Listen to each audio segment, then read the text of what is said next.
Welcome students. आज हमने आपके लिए शानदार जो आपके फोनेटिक्स और साउंड सिंबल्स का एक वीडियो प्रिपेयर किया है। वैसे ये काफ़ी लेंथी चैप्टर है और आपको पता है कि इंग्लिश में आप देख लीजिए मिलियंस वर्ड्स होंगे और हम जो इंग्लिश यूज़ में लेते हैं उन वर्ड्स का प्रोनाउंसिएशन हमारे पास उतना अच्छा नहीं होता है।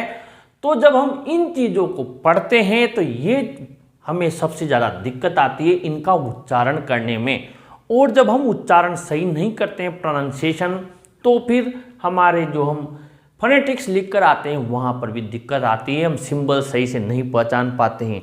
लेकिन ये एक बहुत बड़ी प्रोसेस है और किसी भी जो ये कहिए कि जो इसको सेकंड लैंग्वेज के रूप में पढ़ रहा है इंग्लिश को, उसके लिए ये चीज़ पॉसिबल नहीं है। शायद लाइफ टाइम तक वो इन वर्ड्स को सही सीखता रहेगा, लेकिन एग्ज़ाम पास में है और हमें इतना लंबा नहीं चलना, इसलिए मैंने आप लोगों के लिए वो चीज़ें सेलेक्ट की हैं जो कि एग्ज़ाम में आ सकती है और कम समय में हम उन्हें याद करके जा सकते हैं और हमारा आंसर भी सही निकल जाएगा।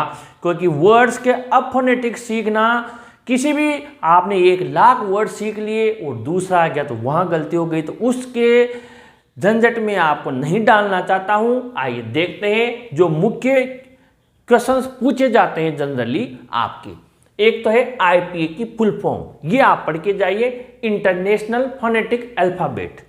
यहाँ पर आपको घुमा के दे देगा एसोसिएशन और भी 2-4 चीज़ें, इंटरनेशनल की जगह कोई और, लेकिन आपको तो ये ध्यान में रखना है इसकी फुल फॉर्म, क्योंकि ये मोस्ट इंपॉर्टेंट चीज़ है आईपीए की फुल फॉर्म। सेकंड, आपको पता होगा इंग्लिश अल्फ़ाबेट में 26 लेटर्स होते हैं और ये 26 लेटर्स 44 साउंड्स रिप्रेजेंट्स करते हैं, यानी 44 ध्वनि यहाँ पर स्वर ये निकालते हैं, 44 साउंड्स। आप ध्यान रखें 44 साउंड्स, ये चीज़ ध्यान रखें, 26 लेटर्स होते हैं 44 साउंड्स। ठीक है, आगे बढ़ते हैं, ये जरूर ध्यान रखें। फोनेटिक साउंड्स या फोनेटिक सिंबल्स कितने होते हैं ध्यान रहेगा, 44, वहाँ पे लिखेगा 40, 42, 44, 46, ऐसे आपको ध्यान रखना है। आगे बढ़ते हैं, यहाँ पर आप देखिए ये यहाँ पर 2 भागों में बांटे हुए हैं, 20 ओवल साउंड्स और 24 कॉन्सोनेंट साउंड्स। अब यहाँ पर हम बात करें तो ये प्योर ओवल साउंड्स होते हैं 12। अब इनको मोनोफ्थोंग्स भी बोलते हैं, यानी ये जो हमने यहाँ लिखा हुआ है ये आप ये समझिए कि ये पहला नंबर यहाँ पर लिख देते हैं, यानी ये पहला नंबर हम इन्हें यहाँ पर लिख दिया मोनोफ्थोंग्स। मोनोफ्थोंग्स को और क्या बोलते हैं हम, प्योर ओवल साउंड, यानी इसके 2 नाम हैं। अब मोनोफ्थोंग्स या प्योर ओवल साउंड्स कितने होते हैं, 12। अब ये क्या होते हैं, जो सिंगल वर्ड में हम यूज में लेते हैं, यानी सिंगल वर्ड यानी सिंगल लेटर में। जैसे हमने आई को ई को लिखना है तो हमने क्या लिखा, ध्यान से समझे, आई, यानी बड़े ई की मात्रा जब हम लगाते हैं तो आई के साथ डॉट लगाया, और छोटे ई की जब हम लिखते हैं तो केवल आई लिखा। कुल मिलाकर आप यहाँ पर देखिए सिंगल ओवल साउंड जब हम काम में लेते हैं, सिंगल ओवल साउंड, तो ये हो गया आपके मोनोफ्थोंग्स, ध्यान में रखना, सिंगल ओवल साउंड। अब डिप्थोंग्स क्या है, ये 8 होते हैं, लेकिन यहाँ पर आपने 2 ओवल साउंड यूज में ली, ए और आई, तब बना आई, ए और यू यानी आओ।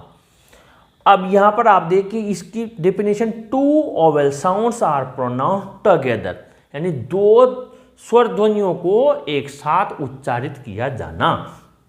अब 24 कॉन्सोनेंट साउंड्स होते हैं, इसमें ध्यान रखें 15 तो वॉइस्ड और वॉइसलेस कितने हैं, 9।